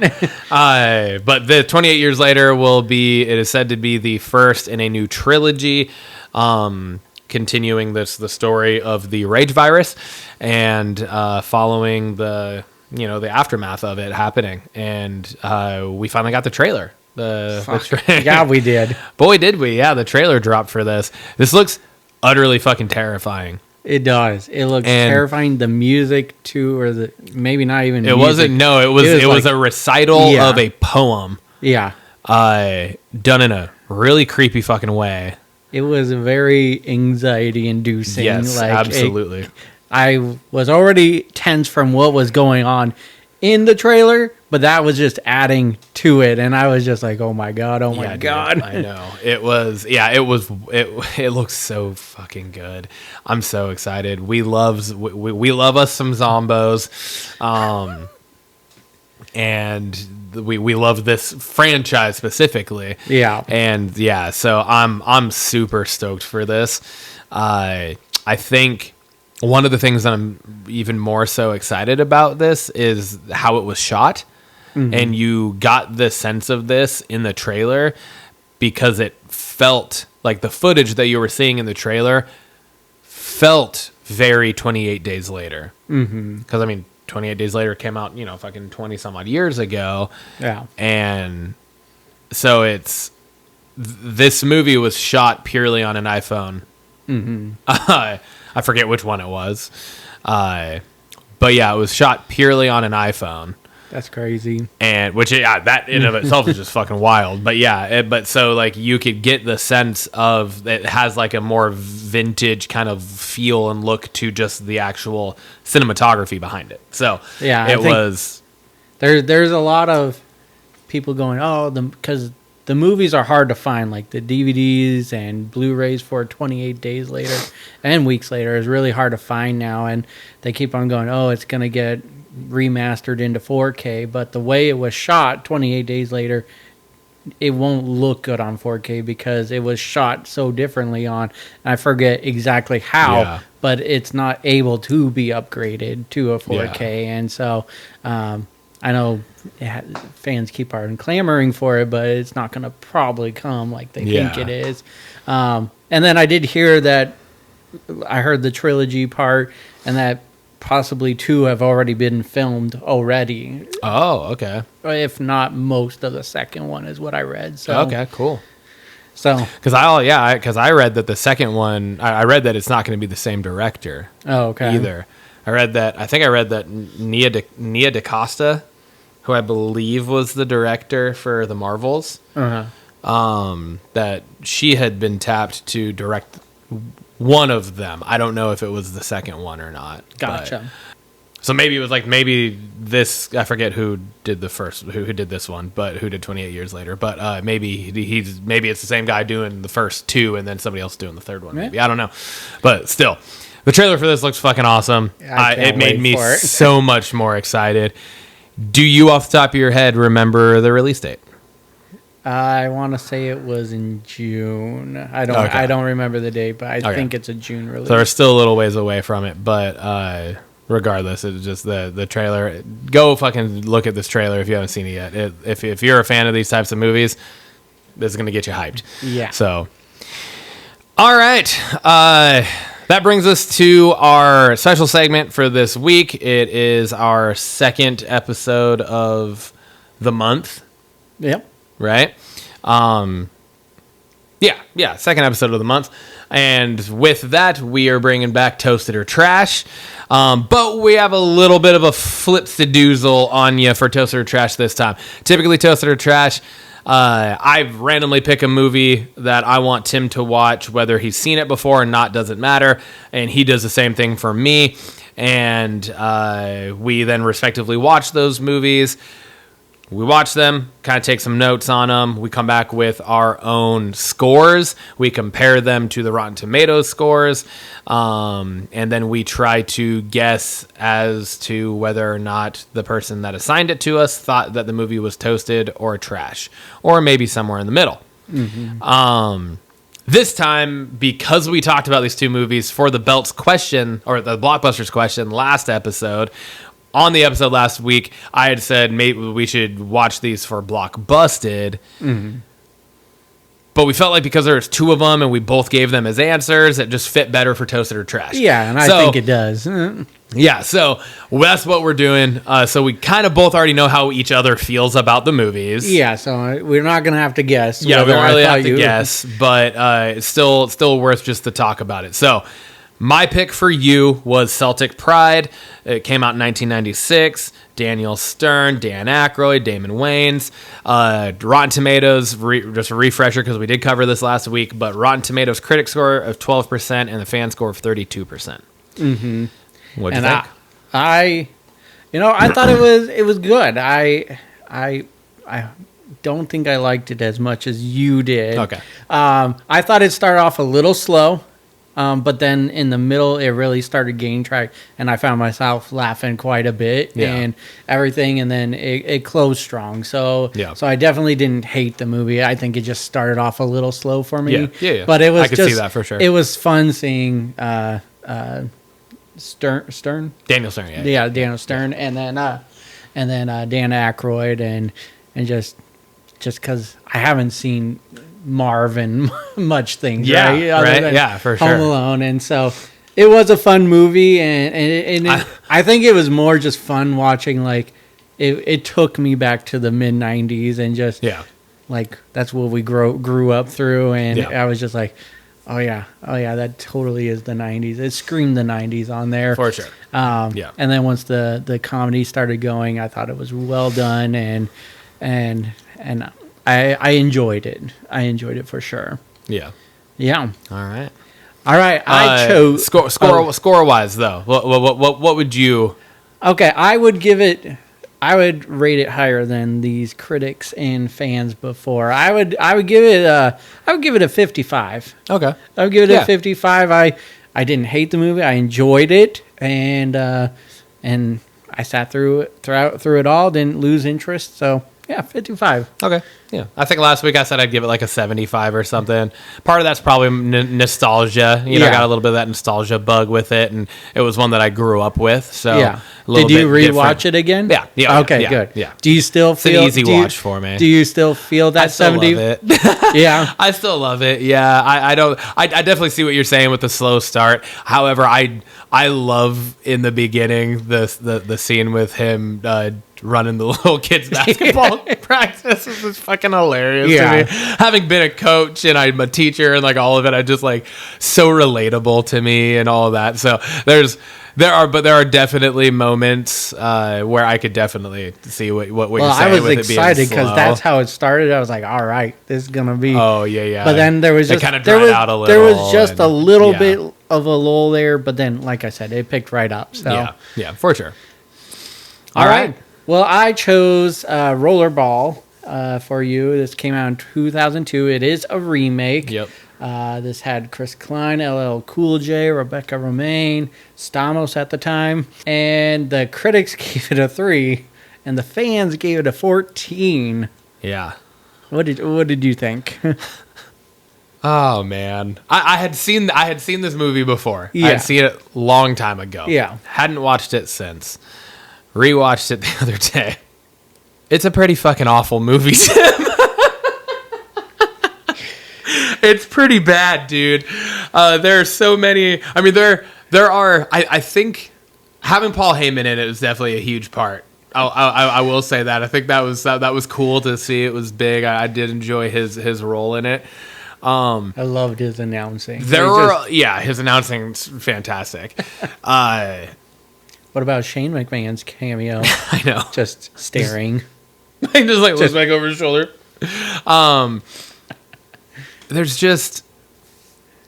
There's like random. It seemed like a random time jump in the beginning, like where like he like sees his place being raided and he just like sits down in the alleyway, and then all of a sudden he's like in his roller ball outfit, and Yeah. I was just like, what the fuck? And it's like, because that's the thing. Again, yes, I've seen the movie before, but it essentially was like a complete rewatch for me because I hadn't seen it in so long, and I don't remember any of the details. Yeah. Did not remember the amount of nudity. Oh yeah. Holy cow. Now, I don't know if it was a body double or not, but if it wasn't, you definitely saw Rebecca Romaine almost fully naked in this movie, along with multiple other people in the locker rooms. Yeah. And typically I'm like, I'm all good. I'm good with nudity and stuff. Like, that doesn't bother me at all. It wasn't needed for I this don't feel like movie. it served a purpose in Not almost one any bit. way, shape, or form. And like the one part where it did serve a purpose, where they're like laying together back, in the Yeah. locker room area or whatever. You didn't even then see anything at that moment. Yeah. So it was just like, what? Why are we getting just random titties flopping around in the locker room? I was just glad Haley wasn't you don't watching, really 'cause she's need always that. like, this is why you're Yeah. watching the movie. But the entirety of the scene where they're trying to get out of the country is shot in night vision. I didn't remember. That's a really, Oh. really fucking poor decision in a filming view. Like you could have just shot the scenes. People are gonna understand that it's nighttime. Yeah. It didn't need to be in fucking like the entire thing. It made everything super hard to see. Yeah. I don't know. It was bad, man. It's not a good movie. I get the nostalgic when it came out, and like you had said too, you alluded to last week, it came out like right around the same time as like Triple X and all that type of stuff. Personally, for me, this movie would not hold a candle to Triple X. No. But am I mad that I rewatched it? Not at all.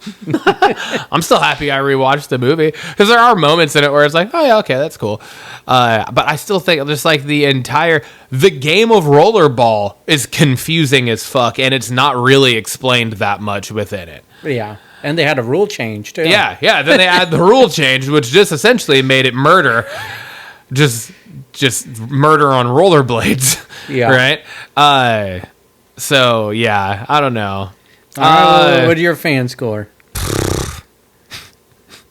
10. Yeah, all right. Yeah, You're I'm going right in pretty. there. I'm going pretty low. I'm going pretty low with it. It was a rough one. I will be honest. I was just sitting there and I was just like, holy shit. I I would come close to rather had watched most of the the movies that we've done for Blockbusted.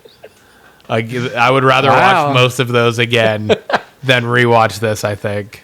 It was a refresh watch for me. I alluded to that last week. It's been a long time since I watched it, and I think I gave it a 65 of my own score last week. Yeah. Definitely not as good as I remember. I will say that. I am not going to go as low as you. I still give it like a 35. Okay. It's definitely rotten. Yeah. But just, I did not like the night vision scene. I totally forgot that was a thing in that. The story just kind of jumped around. It felt like it was trying to be bigger than really what the movie is. I mean, there was like a fucking, what do you even call it? Is it a revolution? Yeah, essentially. Starts out of rollerball. Yeah, exactly. like what? Like they you could have done this with almost any actual sport and made this movie actually it would have probably been better. But you chose rollerball. I'm curious what the first one, the original. Yeah, I would did love not have a. It's an old movie. I think it's like. Is it Dennis Hopper? I don't. It's the bad guy from Speed. You know what I'm talking about? Yeah, I know. That gets his head blocked off on the subway. I'm not sure. I think he was. I want to say he was probably like Chris Klein. Chris Klein. Yeah, Chris Klein's part in the original. Gotcha. It definitely. Yeah, it was a movie, and I think the revolution was extreme. I definitely did not like movie. Chris Klein's acting in this. I do not think he's this action I don't star. think he's a fantastic actor in general, honestly. I mean, American Just Friends. Pie. Oh, yeah, that's true. Fuck, I forgot he was in Dusty. that. Yeah, goddamn. and like American Pie, he was fine in. But even then, he was still kind of cheesy. Oh, yeah, for sure. But, yeah. Anyway. I don't think he's a big badass guy. I'm happy we did this for Toasted or Trash this week, though, for sure. I'm happy we did this. Because it was a good rewatch of two movies for me, and it was a good rewatch of one, and you got to see a new movie. Yeah. So, all right. That brings us to our finale for the episode. Blockbusters question of the week. I also posed this. I said remakes. 4-part question here. And I'm going to read them all and then we'll go through them. Okay. So first question is, what is an older movie 20 plus years ago that has since been remade that you wish never was? That's part 1. Part 2 is the same. All 3 of these are the same, bulk of the question. It's just the last part is different. So first one is remake that you wish was never remade. The second one is a remake that you think the remake is actually better than the original. A movie that has never been remade that you wish would be. Mm-hmm. And a movie that you hope never gets remade. Like you just hope that's in a vault and never gets touched. Yeah. All right.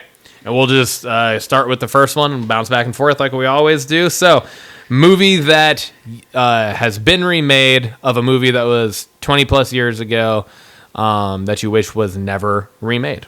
All right. What'd you go so with? This one, this one was really tough for me, and this one is more just because of what movie what got released. Okay, so Nightmare on Elm Street, first one came out in '84, remake came out in 2010.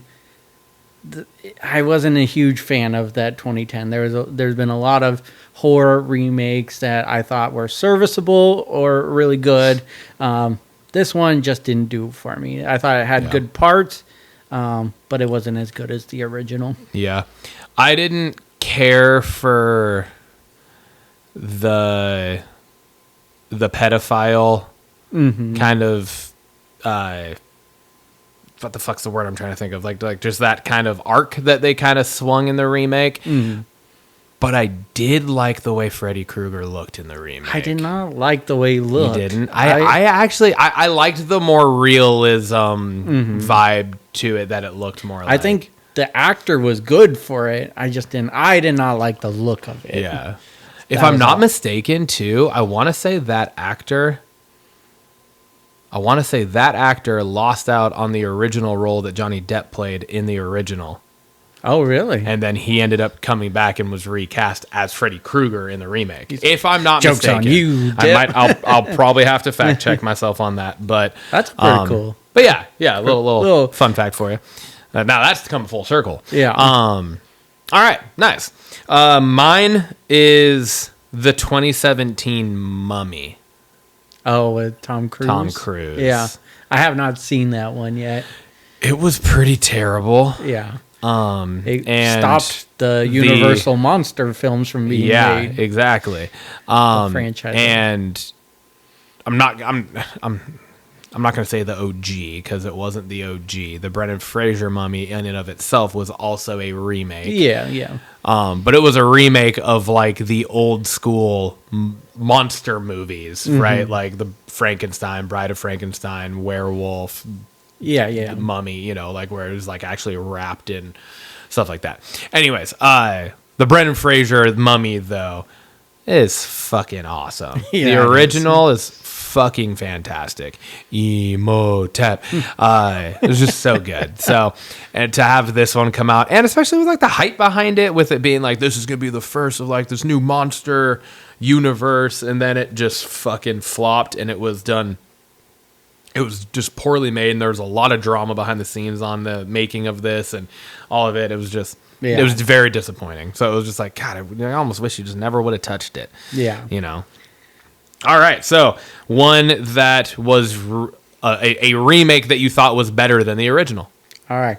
Again, another tough question. But I feel like we might have the same one. I went with the Texas Chainsaw never mind. Massacre. Nope. You're just staying in the horror franchise. Are all four of them? Are you going for them? No, not all four of them.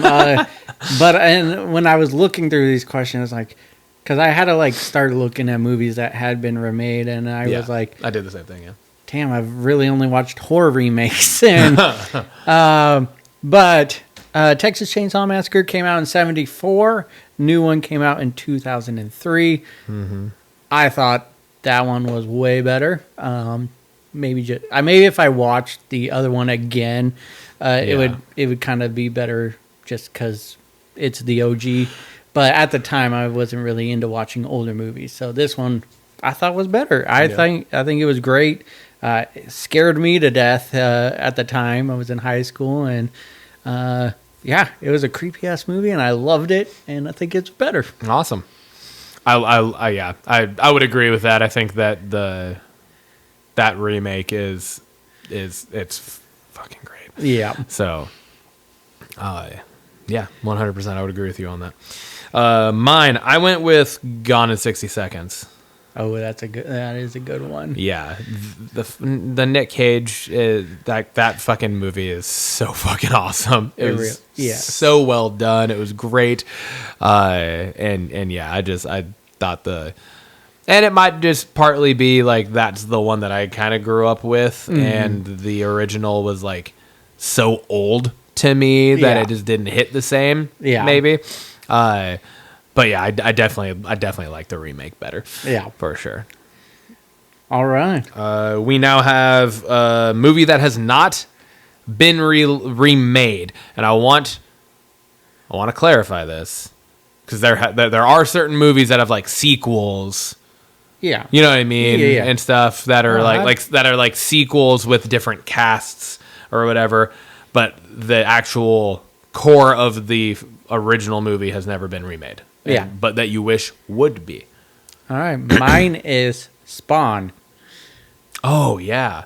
I like the original, but looking back on it, the CGI is pretty bad. Yeah. And I would love when that came out at the time, like CGI was it even called that then? Probably not. I don't know. It was still a badass movie, but I would love to see what they could do with it now. Well, and there's been one in the fucking works for a long time with Jamie Foxx. Oh, really? But I don't know that it might have got scrapped at this point. Like it may have fallen off. Yeah, but Jamie Foxx was like in talks to play Spawn, in a reboot of it for That would be a cool. long while. I'd and be good with that. I don't know if I don't, like I said, I don't know if it's going to happen now, but I mean, I'm talking, this is probably something that I had followed 10 years ago, maybe. Yeah. I don't know. So, Yeah. but yeah, all right. Yeah. I'd be down with that one as well, for sure. I said Grease. Okay. And purely because, like I said, like this is one that had a sequel that was a completely new cast of people. Yeah. And then it's also had like Broadway runs and stuff like that, but it's never actually been like remade with, you know, the like those characters. Mm-hmm. I think it would be super interesting to do a modern Oh, for sure. take on it. Yeah. Because you could totally, with social media and phones and just where we are in society nowadays, you could take the Pink Ladies and turn them into something different. You could take the T-Birds or whatever they were, Danny Zuko's group, and turn them into a different group that isn't necessarily like your greasers that aren't really a thing anymore, you know? Yeah. But you could turn them into a different faction of people from a different cultural or, you know, whatever type of group from a now more modern current landscape, and still make it a musical and still put out something then that is more modern and relatable for nowadays audiences. Yeah. So I think it could be potentially really awesome. Yeah. All right, last one. Yeah. Last one is a movie that you hope, kind of like I said, remains locked in that untouchable vault. It's like you think it's so damn good and there's no reason or need to remake it. You don't want it to get touched. What is that for you? Back to the Future. Don't touch the trilogy. Just leave it be. There. Bottom. Back to the Future. I feel the exact same fucking way, man. Don't touch that shit. What more needs to be done? What more needs to be done? They did everything that there is to do with it. You don't need to touch anything else. Leave Back to the Future alone. Let that die with them when that inevitably happens. Yeah. You know what I mean? Like, let it just go down. Doesn't need to be touched. Let it be what it is. It's one of the best trilogies, I would argue, of all time. ever made. Yeah. It's so fucking good.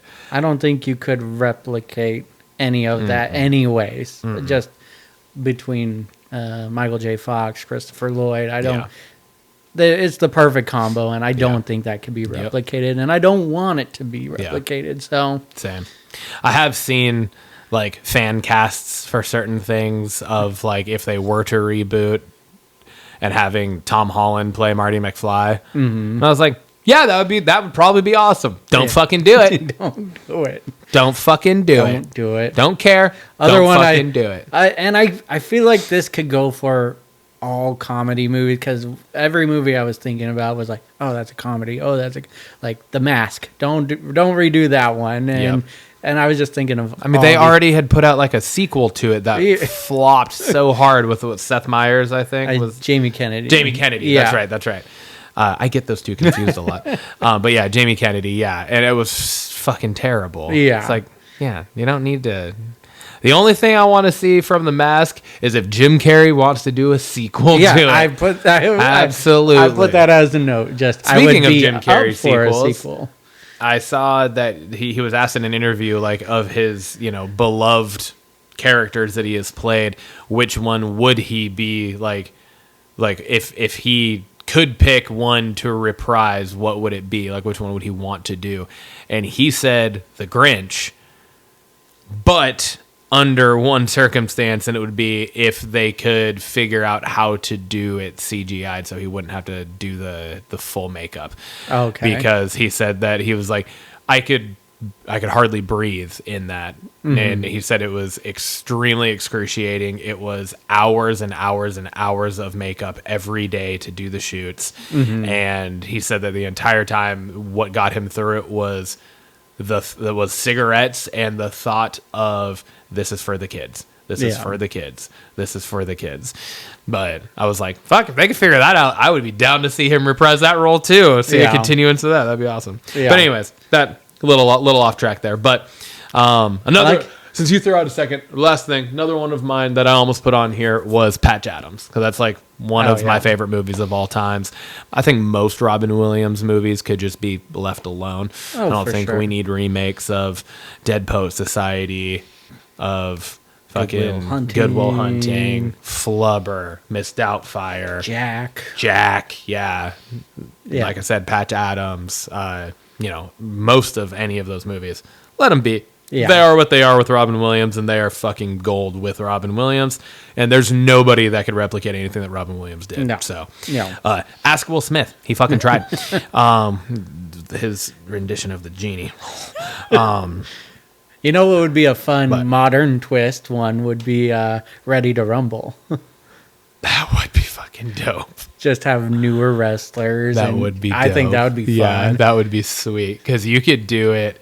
You could pull that too, then, where you're getting like Impact, WWE, and AEW wrestlers all in one movie together, which would be a fucking cool thing too. That would be so cool. Yeah, dude. All right, man. All right. Well, I got a tidbit left I saved. I got cold, chunky whipped cream. Let's go. Cheers.